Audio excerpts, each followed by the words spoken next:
running them all into the middle from the static pressure taps. And then once we did that, we were going to need to wrap it. So in order to wrap it, we needed a material, and the material we decided to use was, we used a pillowcase actually.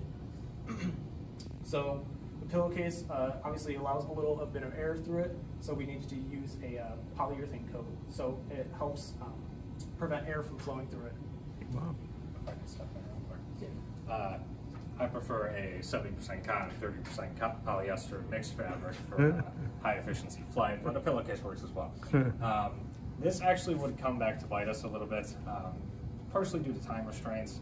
A polyurethane coated canvas is very typical for creating model aircraft.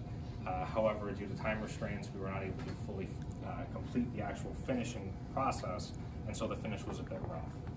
What you'll see in the outcomes of this is that while this wing is fairly smooth to the touch, that one is not.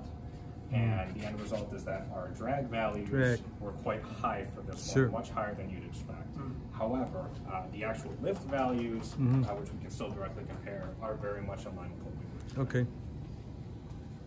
Awesome. Yep, and then the last thing was the mount to add it to the wind tunnel. So for our mount, we have a very wide range of angles we could use, but we ended up sticking to about 10 degrees as the max. But yeah, so once we 3D printed that and then put the coat on, we applied the mount for it to be mounted into the wind tunnel.